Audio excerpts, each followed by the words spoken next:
Dear students, welcome to the lecture of solid state physics. कुछ students को HCP structure को समझने में थोड़ा मुश्किलात का सामना था, तो सो आई थॉट कि मुझे इसी को ही पहले दोबारा से समझा देना चाहिए क्योंकि क्लास में ही लेक्चर हो चुका है। तो कुछ लोगों को इसमें मसाइल थे और उन्होंने दोबारा से समझाने के लिए रिक्वेस्ट की थी, तो इस वजह से ये अब मैं इसकी वीडियो ही बना के अपलोड कर रही हूँ ताकि सारी क्लास एक बार दोबारा से ये लेक्चर सुन ले, देख ले, समझ ले और इसके छोटे छोटे जो उनको प्रॉब्लम्स हैं वो इस वीडियो से दूर हो जाएंगे। तो आज एचसीपी स्ट्रक्चर में कुछ स्टूडेंट्स को बनाना भी नहीं आया और कुछ स्टूडेंट्स को समझ नहीं आई कि असल में ये चीज़ क्या है। एचसीपी और हेक्सागोनल क्रिस्टल स्ट्रक्चर जो है ये इसका जो यूनिट सेल होता है वो मैं आपको भी बना के दिखाऊंगी। यहाँ स्क्रीन पर आप देखेंगे कि ये कैसे बनता है और ये इसका यूनिट सेल एक हेक्सागोन होती है विद द हाइट ऑफ सी, और अभी हम उसको डिस्कस करेंगे कि कैसे ये यूनिट सेल इसका बनता है और कैसे कैसे एटम्स उसके कॉर्नर्स के ऊपर स्टे करते हैं और किस तरतीब के साथ करते हैं इस क्रिस्टल स्ट्रक्चर में। तो अगर मैं हेक्सागोनल लैटिस को यहाँ ड्रॉ करूँ तो आप देखें कि मैं कंसीडर करती हूँ कि इसकी एक कोई साइड लेंथ ए है। तो फॉर एग्जांपल इसका मैं यहाँ से स्टार्ट लिया, इसकी साइड लेंथ ए है, ये इसकी साइड्स हैं। कोशिश करनी है आपने कि ये लेंथ इसकी जो है वो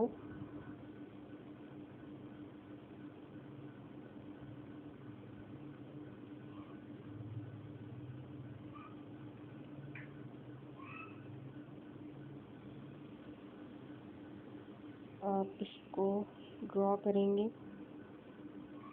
और ये मुझसे कुछ बड़ा ही ड्रॉ हो रहा है, बल्कि ये इसकी साइड ए और हाइट सी के लिहाज से कुछ बड़ा ड्रॉ हो रहा है। मैं इसको रेस करके थोड़ा सा छोटा ड्रॉ करती हूँ।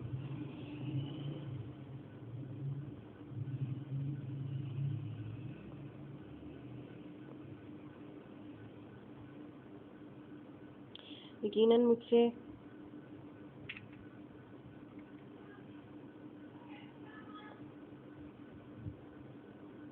कुछ इसमें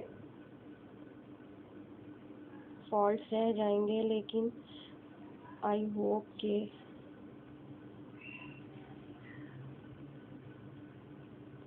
आपको समझ आ जाएगी कि ये कुछ इस किस्म का स्ट्रक्चर होता है हेक्सागोन का। मेरे पास 3D पिक्चर है, उसमें मैं आपको मज़ीद एक्सप्लेन कर दूँगी। बहरहाल अगर आप इसकी बेसल प्लेन पे एक सेंटर बनाएं तो ये इसका सेंटर पॉइंट आर ओ कहलाता है और इसका जो एक्सियल सेंटर पॉइंट है मिड में, जहाँ से इसके एक्सिस गुजरते हैं, ये इसकी बेसल प्लेन से दोनों फेसिस के दरमियान जो हाइट है इसकी, फॉर एग्जांपल यहाँ से यहाँ तक ये हाइट सी के बराबर है। तो इसके मतलब कि यहाँ तक जो हाइट है that must be c/2।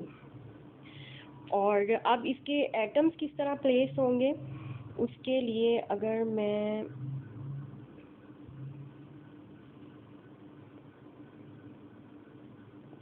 Shapes बना के आपको बताती हूँ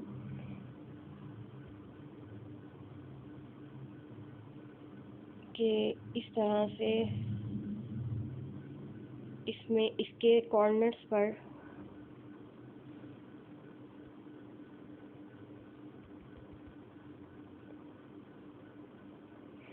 सिक्स एटम्स प्लेस होंगे। बड़ा नहीं होना चाहिए, इक्वल साइज ऑफ एटम, या एक बॉल की तरह का आप इक्वल साइज की बॉल्स ले लें और उनको यहाँ पे एडजस्ट करने की कोशिश करें।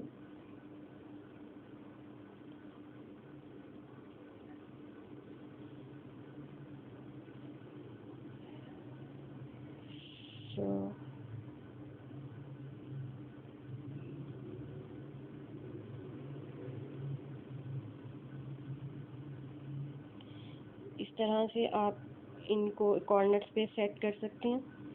सिमिलरली यहाँ पे भी आप कर सकते हैं और साइज़ इनका सेम होगा। मुझसे बड़ा छोटा हो गया है, प्लीज़ इग्नोर कर दें मेरी ड्राइंग कि एज यहाँ पे मुझसे टच पेन के साथ कंट्रोल करना मुश्किल हो रहा है।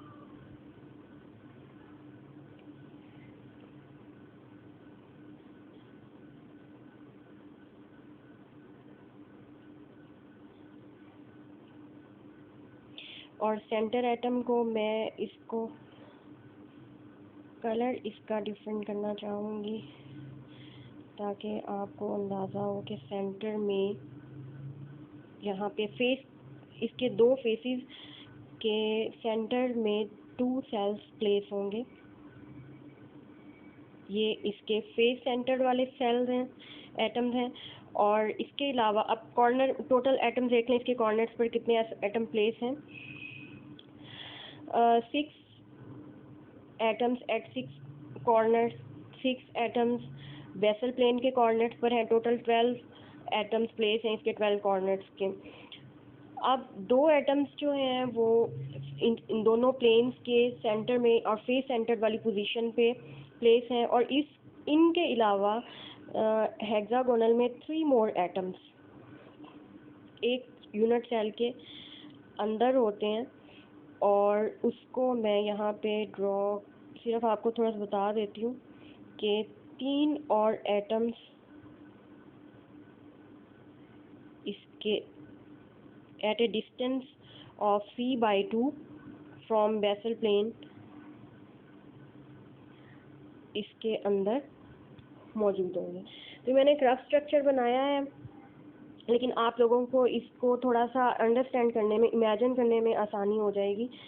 और अगर मैं इसको तो इस तरह का यहाँ से ऐसे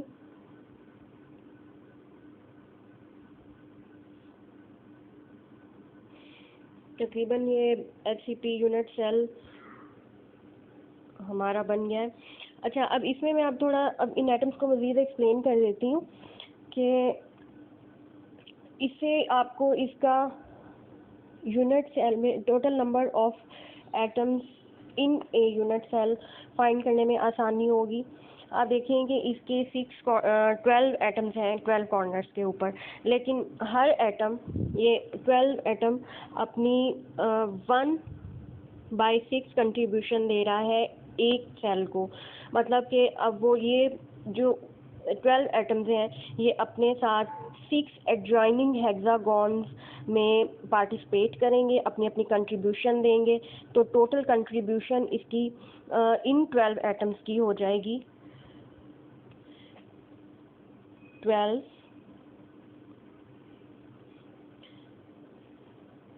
मल्टीप्लाइड बाय 6/2, सॉरी 1/6।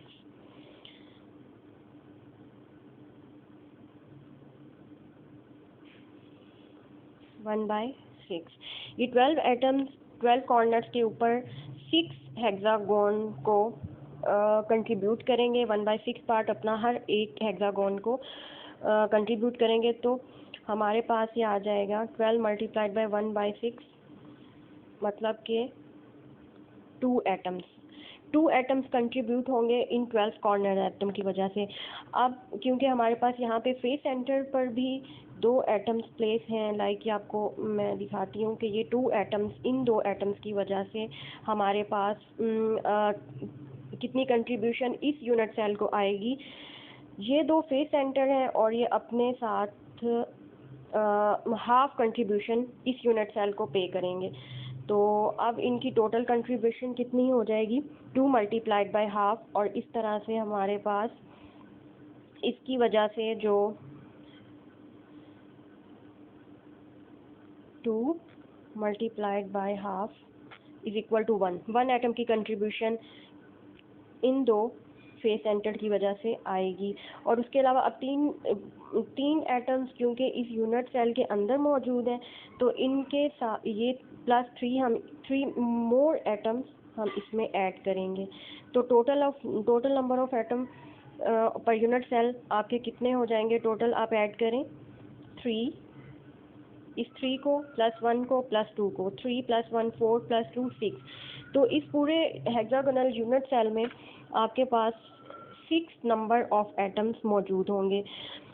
ये और इसके ये थे number of atoms per unit cell. और इसके अलावा आप कोऑर्डिनेशन नंबर देखें कि हर एटम 6 एटम्स, हर प्लेन के अंदर हर एटम 6 एटम्स को टच करेगा। और उसके अलावा 3 एटम्स ये वाले अबव, और इसी तरह के 3 एटम्स इसके नीचे भी होंगे। मतलब यहाँ पर हैं तो नेक्स्ट यूनिट सेल इसके ऊपर या साइड पे हर तरफ यूनिट सेल्स मौजूद हैं, तो उनमें भी ये 3 एटम्स मौजूद होंगे। तो हर एटम 6 नेबरिंग एटम के अलावा 3 ऊपर और 3 नीचे मज़ीद 6, मतलब total number of coordination number और नियरेस्ट नेबर 12 होंगे। एक एटम 12 एटम्स के साथ के एक जैसी पोजीशन पर होगा, तो टोटल नंबर कोऑर्डिनेशन नंबर और नियरेस्ट नंबर हेक्सागोनल स्ट्रक्चर में 12 होंगे। थोड़ा सा मैं इसको बताना चाह रही हूँ आपको कि ये 3 डायमेंशनल पिक्चर में, इसमें अगर आप बुक की फिगर भी देखें, तो ये जो पोजीशंस आपको 3 मैंने बोर्ड पर बनाई थी, 3 पोजीशंस है आपके पास A, B और C। और इनके ऊपर आपके पास आप एटम्स को इमेजिन कर सकते हैं जस्ट लाइक बॉल्स की तरह है, आइडेंटिकल बॉल्स हैं। आप इन पोजीशंस के ऊपर बॉल्स को रख सकते हैं A पोजीशंस के ऊपर जस्ट लाइक दैट। उसके अलावा B पोजीशंस के ऊपर, B पोजीशंस आपको शायद आई होप सो नज़र आए, मैं इसके ऊपर एरो लेके जाती हूँ। ये B पोजीशन, ये और ये सेकंड लाइन ऑफ एटम्स जो है आप B पोजीशंस के ऊपर रखते हैं। But you have a choice, आपके पास ये C पोजीशन है, ये थर्ड लाइन आप एटम्स की इन C पोजीशन के ऊपर रख सकते हैं। या आपके पास चॉइस है, आप A पे फर्स्ट लाइन रखें, सेकंड आप B पे रखना चाहते हैं B पे भी रख सकते हैं, C पे रखना चाहते हैं C पे भी रख सकते हैं। और इसी तरह से ये रिपीट होता जाएगा पूरी लैटिस में ये कॉन्फ़िगरेशन एटम्स की। तो आपके पास एक कॉम्प्लिकेटेड सा स्ट्रक्चर बनता जाएगा ये। लेकिन अगर आप रेपिटेशन इस तरह से करते हैं कि पहली आप atom letter side A fill करते हैं, फिर B फिल करते हैं और फिर C फिल करते हैं, तो अगर आप इसको रिपीट करते जाते हैं तो आपके पास एक जो कॉन्फ़िगरेशन आएगी वो HCP नहीं बल्कि FCC बनेंगी। वो यहाँ पे भी इस 3 डायमेंशनल पिक्चर में भी आपको दिखाई गई है कि अगर आप 2 की बजाय 3 लेटेस्ट पॉइंट्स यूज़ करते हैं और अपनी कॉन्फ़िगरेशन को रिपीट करते हैं लाइक A B C, तो आपका जो स्ट्रक्चर रिपीट होके बनता जाएगा वो कुछ एटम्स के साथ इस तरह का होगा और ये FCC स्ट्रक्चर होगा सिमिलरली। लेकिन अगर आप A B रिपीट करते हैं तो आपके पास उसी साइड के ऊपर जो मैंने आपको बताई थी, तो आपके पास HCP स्ट्रक्चर बनेगा। और इसमें बॉल्स कैसे प्लेस करनी है एटम्स की तरह, वो यहाँ से मेरा ख्याल है आपको अंदाज़ा बड़े अच्छे तरीके से हो जाएगा। ओके, हमारा नेक्स्ट टास्क है कि अब हमने पैकिंग फ्रैक्शन फाइंड करनी है। लास्ट हमारा टास्क है हेक्सागोनल क्लोज पैक स्ट्रक्चर के लिए। उसके लिए आप फिगर 1.30 अपनी बुक में देखिए। इसमें आप देखें कि AB साइड जो है ये आपके पास HCP की एक साइड है ऑफ लेंथ A इसकी एक साइड, और हाइट इसकी क्योंकि हमने C एक स्पेसिफाइड हाइट है हमारे HCP के लिए, तो C/2 के लिए C/2 हाइट समझें कि X से P तक C/2 हाइट है। इसका मतलब है P पे दरमियान वाले जो 3 एटम्स हैं वो P पे मौजूद होंगे।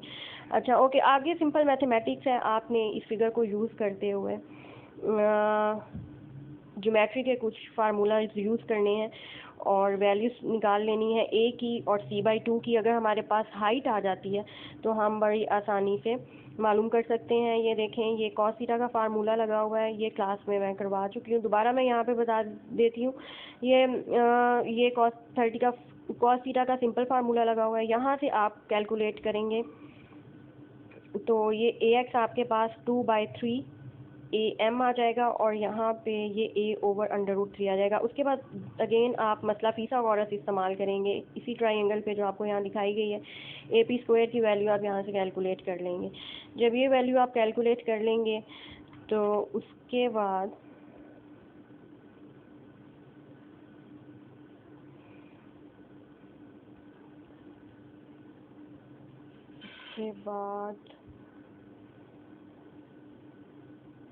ये उसके बाद आप अगर बुक में देखें तो पैकिंग फ्रैक्शन का जो फार्मूला है वो volume of atoms occupying the unit cell divided by volume of primitive cell होता है। Number of atoms per unit cell आपने अभी मैंने इस लेक्चर के स्टार्ट में आपको कैलकुलेट करके बताया कि हमारे पास 6 है। वॉल्यूम ऑफ 1 एटम हम कैलकुलेट ये फार्मूला में लगाएंगे 4/3πr³। 4/3πr की वैल्यू हम ऊपर फाइंड कर चुके होंगे, वो हम यहाँ पुट करेंगे और उसके साथ वॉल्यूम ऑफ प्रिमिटिव सेल वो भी हम a³ है वो यहाँ पुट कर देंगे और ये हमारे पास यहाँ से कैलकुलेट हो जाएगी पैकिंग फ्रैक्शन और ये 0.74 और 74% हिस्सा जो है या 74% of this hexagonal unit cell will be densely packed. तो इसका मतलब है कि 36% हिस्सा इसका भी खाली होगा। बट लेकिन क्योंकि बाकी latest structure like unit cubical और बॉडी स्ट्रक्चर से बॉडी सेंटर से ज़्यादा है तो इन स्ट्रक्चर्स में ये हमारे लिए फिजिबल है स्ट्रक्चर कि इसकी पैकिंग डेंसिटी बाकी दोनों स्ट्रक्चर से ज़्यादा है। ज़्यादा हिस्सा एक एटम का पैक्ड होता है और खाली हिस्सा बहुत कम होता है। तो यहाँ तक ये हमारा लेक्चर जो है HCP स्ट्रक्चर का एंड होता है। उम्मीद करती हूँ आप इसको थोड़ा बेटर वे में आप अंडरस्टैंड कर लेंगे। Thank you for listening. Please ignore my heavy voice due to sore throat.